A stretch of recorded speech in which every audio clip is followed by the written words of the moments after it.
Continuamos, mis amigos, jugando pelota dura. Sigo con Milis y con Alex. Se une el licenciado Manuel Reyes, que es el vicepresidente de MIDA. ¿Cómo estás, Manuel? Muy bien, gracias. Está Jaime Morales, el vicepresidente de la Asociación de Productos. Hola, Jaime. Buenas tardes.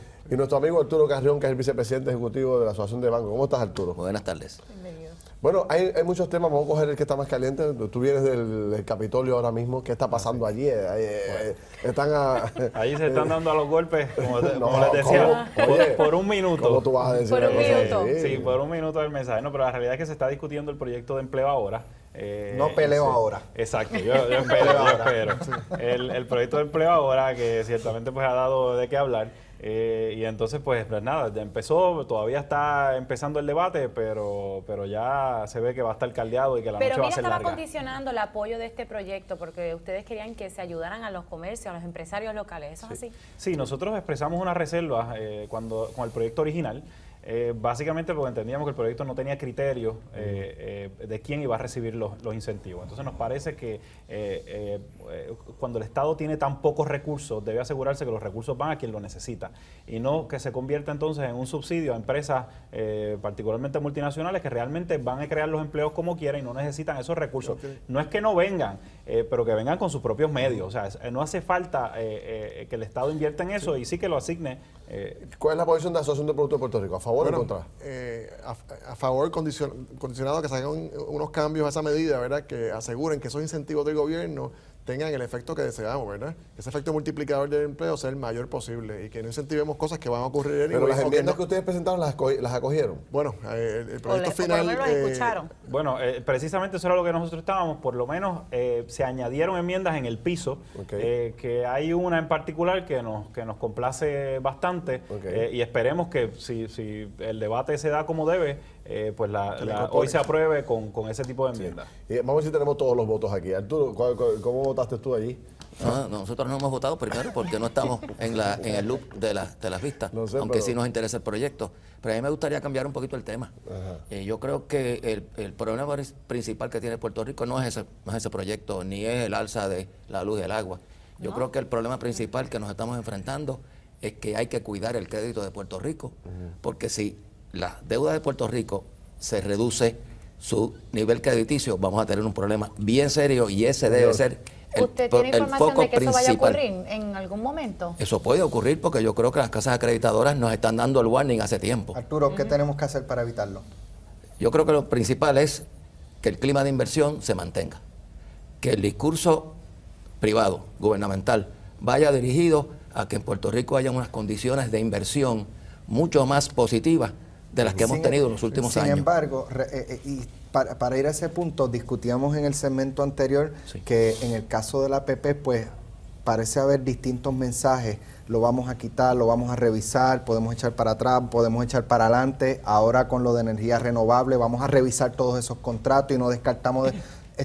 ¿Eso propicia un clima de inversión? Definitivamente no. Yo creo que aún cuando se apruebe finalmente el contrato de la APP en el aeropuerto, yo creo que se le ha hecho ya un daño al clima de inversión tremendo y se haría un daño mucho mayor si ese contrato, por las razones que sea, con las enmiendas o sin las enmiendas, para que ese clima de y ese nivel crediticio de Puerto Rico se mantenga. ¿Ustedes opinan igual que Arturo?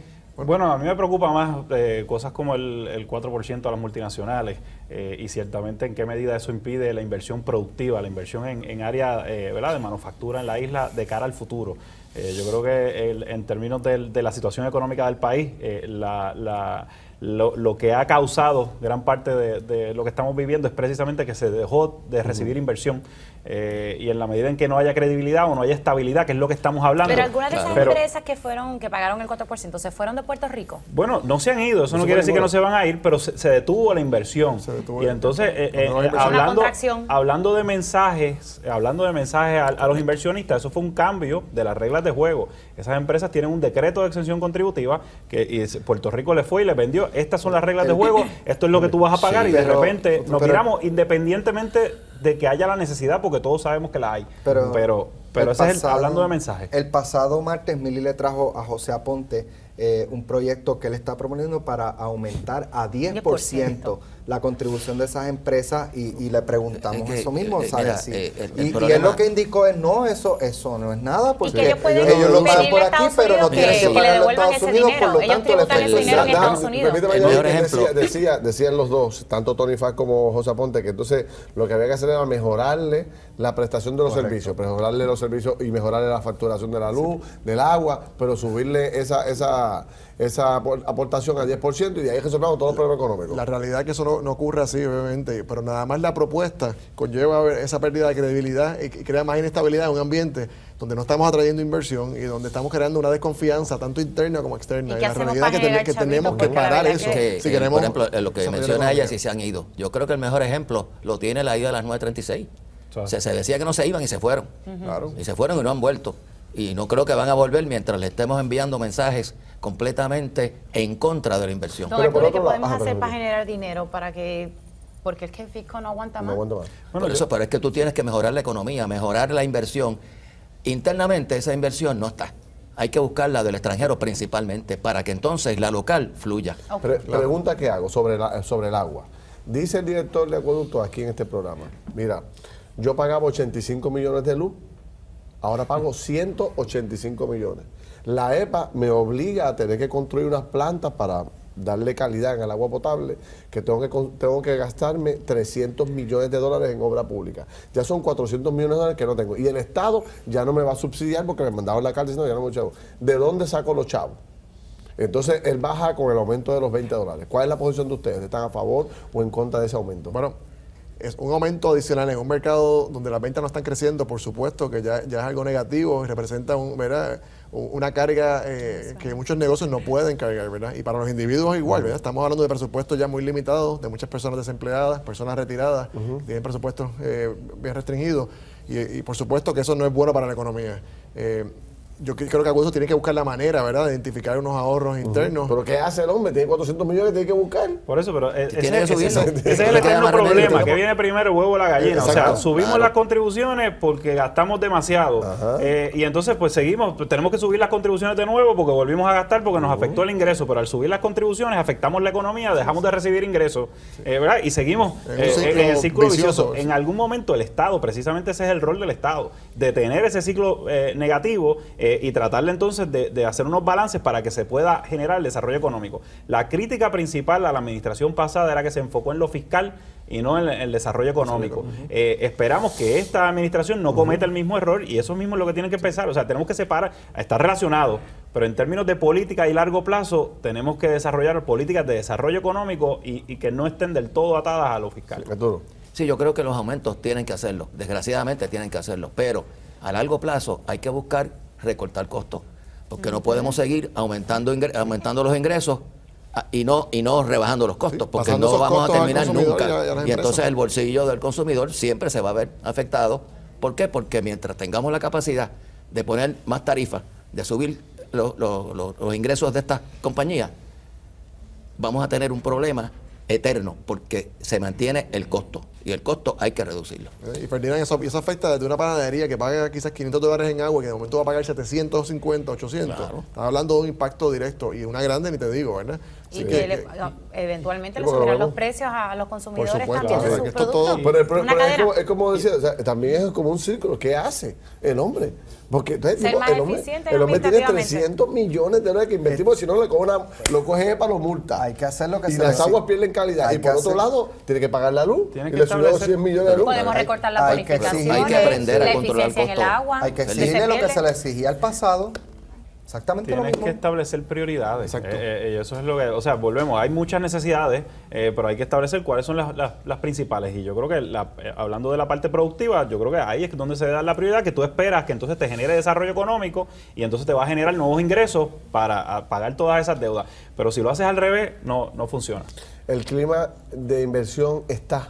O sea, ahora mismo se está llevando el mensaje correcto para que haya la inversión, o ustedes entienden que la administración debe enderezar un poco. Por lo menos en estos 30 días de lo que ha pasado. Yo creo que en este momento se está tratando de llevar un mensaje positivo. Pero hay que mantener, yo creo que el gobierno tiene que tener un liderato en todo nivel legislatura, fortaleza, ejecutivo, tiene que llevar un liderato para que el país entienda lo que podría significar una rebaja en el crédito de Puerto Rico. Eso sería funesto, porque el gobierno no va a tener capacidad para emitir deuda. Ahora mismo hay casi $1 billón que hay que renovar.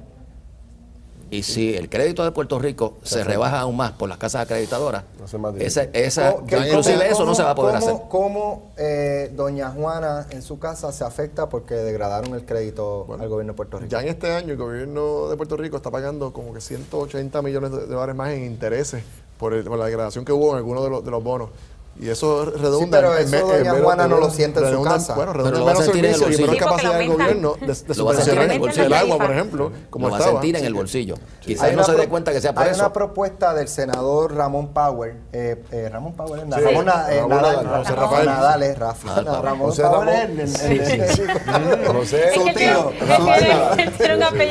Rafael Nadal, para eliminar el IBU y adoptar el IVA.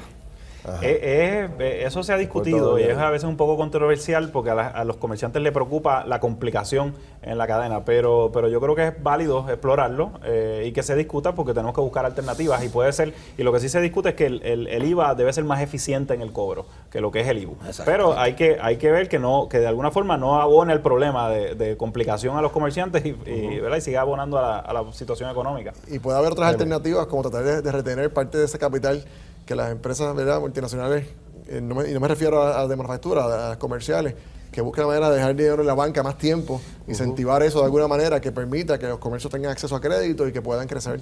¿La banca ha mejorado algo o no ha mejorado nada? La banca está líquida.